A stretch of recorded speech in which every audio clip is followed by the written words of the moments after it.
সুভাষনগরে দুর্গাপূজার উদ্বোধন করলেন স্বামী ভুবনেশ্বরানন্দ গিরি মহারাজ। শিলচরের সুভাষনগরের ঐতিহ্যবাহী সার্বজনীন দুর্গাপূজা রবিবার রাত ৮টায় ধুমধামের সঙ্গে উদ্বোধন করেন ভোলাগিরি আশ্রমের অধ্যক্ষ স্বামী ভুবনেশ্বরানন্দ গিরি মহারাজ। উদ্বোধনী মঞ্চে উপস্থিত ছিলেন আসাম বিশ্ববিদ্যালয়ের অধ্যাপক ডা. বিশ্বতোষ চৌধুরী, বিশিষ্ট সাংবাদিক পার্থ ভট্টাচার্য, বলিউড অভিনেতা রাজদীপ চৌধুরী, সম্পাদক রমাপদ ভট্টাচার্য সহ বহু বিশিষ্টজন। অতিথিদের উত্তরীয় পরিয়ে সম্মান জানানো হয় এবং পূজা কমিটির পক্ষ থেকে স্মরণিকা ও একটি বিশেষ গানের অ্যালবাম উন্মোচন করা হয়। বক্তব্যে স্বামী ভুবনেশ্বরানন্দ দুর্গাপূজার তাৎপর্য তুলে ধরে বলেন, এ উৎসব শুভের অশুভের উপর বিজয়ের প্রতীক। দেবীকে ভক্তি সহকারে আরাধনা করলে তিনি সর্বদা ভক্তদের পাশে থাকেন। তিনি বর্তমান সময়ে সনাতনীদের মধ্যে ঐক্যের গুরুত্বের ওপর বিশেষ জোর দেন। অধ্যাপক ডা. বিশ্বতোষ চৌধুরী বলেন, দুর্গাপূজা কেবল বাঙালিদের নয়, সমগ্র ভারতের বিভিন্ন ভাষাভাষীর মিলোৎসব। দেবী দুর্গার অসুর নিধনের প্রতীকী কাহিনী আজও সমান প্রাসঙ্গিক। অভিনেতা রাজদীপ চৌধুরী তাঁর শৈশবের স্মৃতি উজ্জীবিত করে জানান, এই এলাকায় বড় হওয়ায় দুর্গাপূজায় অংশ নিতে তাঁর ভালো লাগে।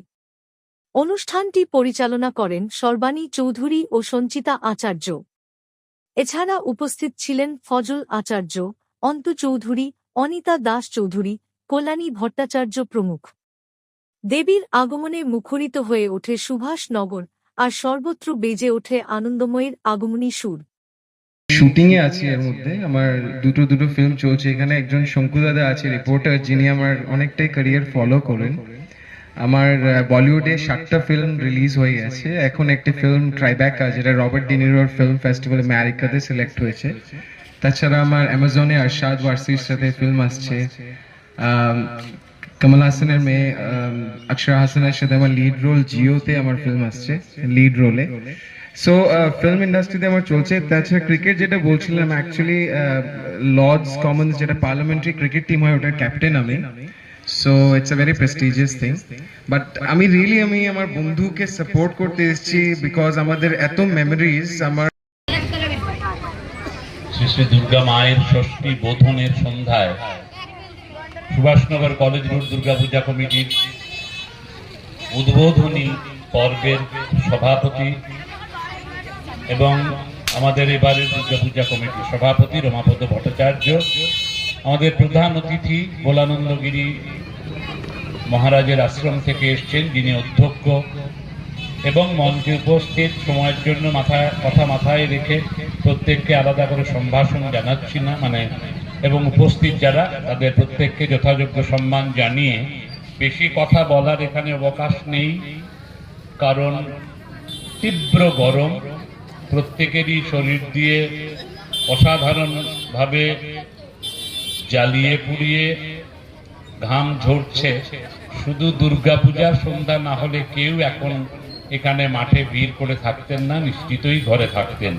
কিন্তু এটা যেহেতু আমাদের সাম্বৎসরিক উৎসব, যেহেতু আমাদের শুধু নয়, সমগ্র পৃথিবীর উৎসব, সমস্ত মানুষের উৎসব, এবং বিশেষ করে বাঙালির জাতীয় উৎসব, এর জন্য আজকে আমরা ঘরে থাকার সন্ধ্যা নয়, আজকে সম্মিলিত প্রতিধ্বনি জাগুক মানুষের জয়কার করে। আমি ছোট্ট করে দুটো লাইনে বলবো। সুভাষনগর কলেজ রোড দুর্গাপূজা কমিটির একটি সুপ্রাচীন ঐতিহ্য আছে। আবহমান কাল থেকে সাংস্কৃতিক এবং সাহিত্যের একটা প্রাথমিক হলেও চূড়ান্ত পর্বের বলবো না, প্রাথমিক পর্বের হলো একটা প্রেক্ষিত আমাদের পূর্বসূরীরা রচনা করে গেছেন, এবং এখন যারা হাল ধরে এই উৎসবকে সুষ্ঠুভাবে পরিচালনা করছে তারাও করছেন। রমাপদ ভট্টাচার্য যেদিন আমার কাছে এবার স্মরণিকা প্রকাশ হবে বলে আমার কাছে গিয়ে জানালো এবং লেখা দিতে বলেছিল, তারপরে আজকে যেই সন্ধ্যায় এই স্মরণিকাটা পেলাম, আমি একটু খানিকটা আশ্চর্য বোধ করছি, কারণ প্রায় 6-7 দিনের একটা পরিকল্পনা, আর বন্ধুবর পার্থ ভট্টাচার্যের ছাপাখানা থাকায়, তার প্রভূত সাহায্য, রমাপদর অমানসিক পরিশ্রম। কারণ একটা ম্যাগাজিন আমরা হাতে যখন নিই, তখন তো শোভন প্রচ্ছদে আমাদের পড়তে ভালো লাগে, কিন্তু তার ওই যে যে কোনো নাটকের নেপথ্যে যারা থাকেন, যারা চরিত্রে অভিনয় করেন না, মঞ্চের বাইরে থেকে যারা সাহায্য করেন, তাদেরকে তো আমরা দেখি না। বলে এই যে লেখা জোগাড় করা, এটা একটা কষ্টসাধ্য ব্যাপার, ভালো লেখা। এবং তারপরে ছাপাখানায় যাওয়ার পরে প্রথমবার ডিটিপি প্রিন্ট হবে, আগে ছাপা হতো, তারপরে শুদ্ধ করা হবে, বারবার শুদ্ধ করা হবে, করতে করতে একটা চূড়ান্ত পর্যায়ে যাওয়া। এত অল্প সময়ের মধ্যে আমি জানি না রমাপদ ভট্টাচার্য এবং পার্থ দুজনে মিলে কি সুন্দরভাবে এরকম একটা, হ্যাঁ ক্ষীণতনু হতে পারে, কিন্তু